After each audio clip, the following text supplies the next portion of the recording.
Hello everyone and welcome back to my channel. आज म तपाईँहरूसित म्याङ्गो स्विट एन्ड स्पाइसी पिकलको रेसिपी सेयर गर्न लागिरहेको छु।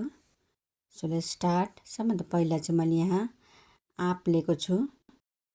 यो चाहिँ मैले आँपलाई अलरेडी काटेर चाहिँ हर्दी नुन लगाइकन एक घाम सुकाएको छु। यो चाहिँ 50% सुकेको छ। अब हामी बनाउनु स्टार्ट गर्छौँ। सबभन्दा पहिला मैले कडाई तताइरहेको छु। अब यसमा एड गर्दैछु तेल। मैले यहाँ 2 चम्ची तेल राखेको छु। तेल मजाले तातिसकेपछि चाहिँ अब हामीले यसमा एड गर्नुपर्छ कालो जिरा।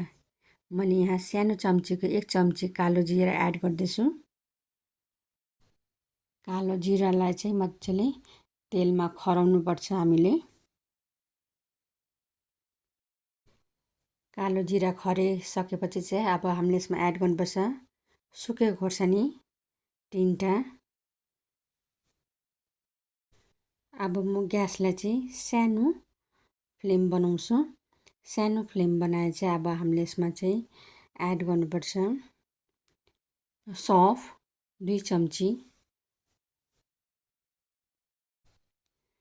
अब म यसमा एड गर्छु म्याङ्गो, सुकाएको म्याङ्गो आँप हालेर चाहिँ हामीले एकछिनसम्म मजाले आँपलाई भुट्नुपर्छ।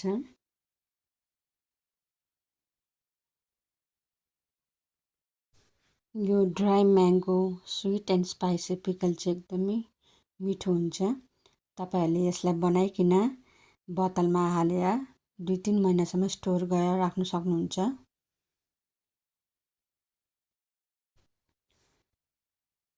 यसलाई चाहिँ मजाले हामीले भुट्नुपर्छ। ग्यासको फ्लेमलाई चाहिँ हामीले सानो पार्नुपर्छ। सानो फ्लेममा चाहिँ हामीले यसलाई भुट्नुपर्छ।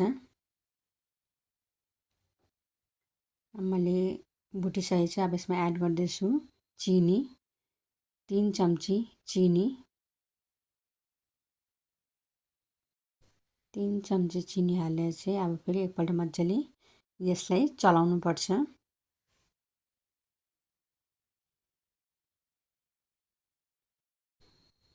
यसरी मजाले चलाइसकेपछि अब हामीले यसमा एड गर्नुपर्छ चिल्ली पाउडर।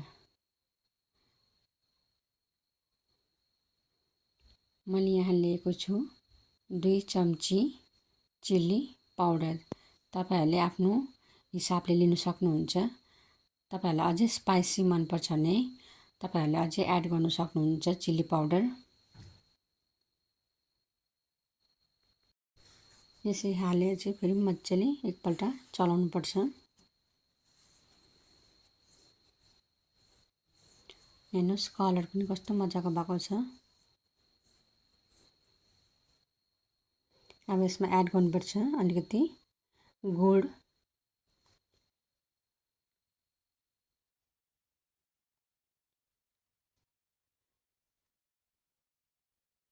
यहाँ मैले एड गर्दैछु 4-5 चम्ची गुड।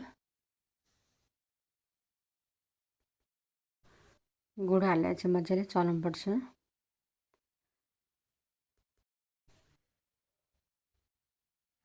आँप चाहिँ पुरा अमिलो हुन्छ। तपाईहरूले एकताल चेक पनि गर्न सक्नुहुन्छ।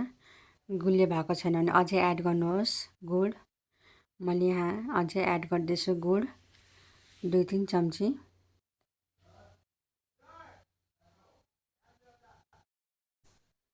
यो ड्राई म्याङ्गो पिकल चाहिँ एकदमै मिठो हुन्छ। तपाईहरूले पनि ट्राई गर्नुहोस्। मैले जस्तो प्रकारले बनाएको छु त्यस्तै प्रकारले बनाउनुहोस्। यसरी एकछिनसम्म हामीले पकाउनुपर्छ। अब चाहिँ रेडी भइसकेको छ। हेर्नुहोस् मजाले पाकिसकेको छ। अब चाहिँ रेडी भइसकेको छ सर्भ गर्नुको लागि। अब ग्यासको फ्लेमलाई चाहिँ अफ गरेर चाहिँ म प्लेटिङ गर्छु। हेर्नुहोस् मैले प्लेटिङ गरिसकेको छु। यदि तपाईहरूलाई यो रेसिपी मन पर्यो भने चाहिँ प्लिज लाइक कमेन्ट सेयर अन्त सब्सक्राइब गरिदिनुहोस्।